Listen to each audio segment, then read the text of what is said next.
مثل النادي وعنبارنا ومسكين شداه يعم الورى ميلاد نعمة رحمة وعد به المؤمن استبشرات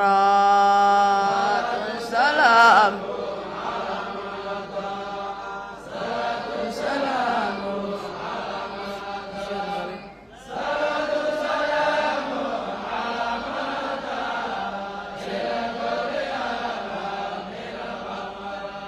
بشهر ربيع بدا نوره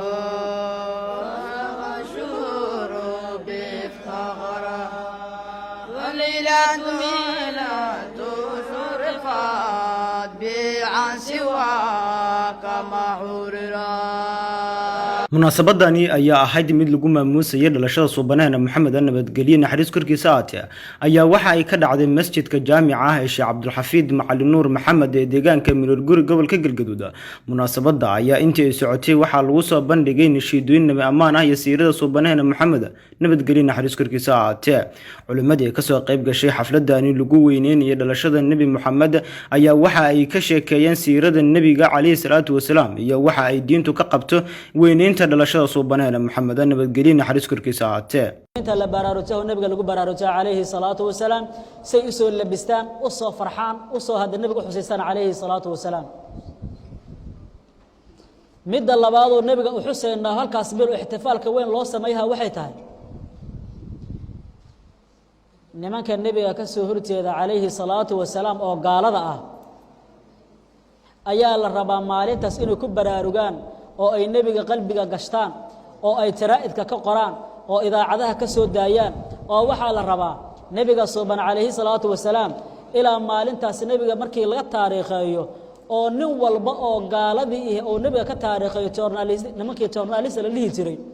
oo wariyaasha ahaa markay nabiga ka hadlaa ihtifaalkaas ka soo qayb galaan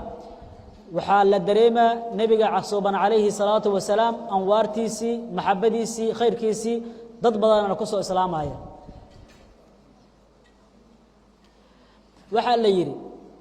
habeenka mawlidku dhashada waxaad ka dhigateen ciidaha islaamkana kamid maaha aray hadda ciid kama aanan dhigano annaka habeen kasta nabiga xusna oo maalin kasta nabiga xusna noo ciidihe hadii haatan laga dhigto ciid laga dhigto macnaheedu ma ahan in ilaahayna oo jideeyay nabiguna oo jideeyay suubanaha calayhi salaatu wasalaam ilaahayna naga bareebin annagu inaan ciid sameysano oo isku nimaadno wada faraxno ilaahay nooma diidin annagoon marka joogin oo aan adduunkanba ku dhalan yaa nabi maxamed sidaa nooga fakarayay sidoo kale sida culimadu ay soo guurinayaan axaadiista nabigana ku sugan nabiga sallallahu alayhi wasallam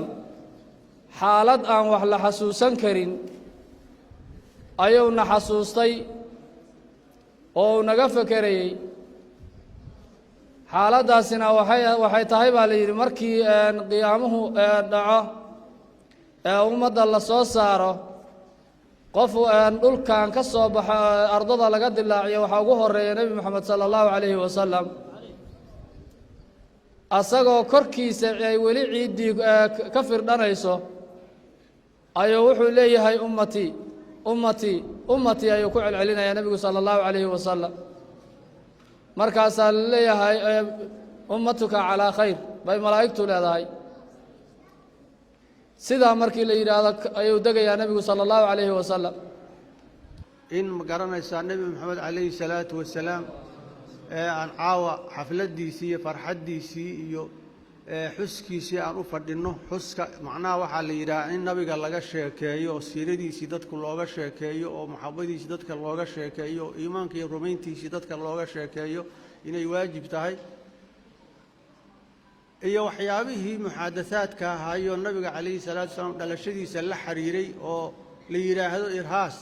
linubuwati irhaasa linubati ayaa arintaas ilaahay subhanahu wa ta'ala uu sameeyay oo nabiga oo aan ma garanaysa dhalan ka hor ayay soo bilowdeen waxaas ilaahay subhanahu wa ta'ala ayaa amraya nabigiisa kaleey salaatu wasalaam Muhammad إنه أمدي سأيراهده بفضل الله وبرحمته فليفرحوا قل أده نبي محمد عليه الصلاة والسلام بفضل الله إلهي فضل جيسى وبرحمة إلهي رحمة جيسى فليفرحوا ضدك كفر حين ضدك ساس أده أي إلهي سبحانه وتعالى ونبينا أمر عليه الصلاة والسلام نبينا وانا أمر يوان نوشه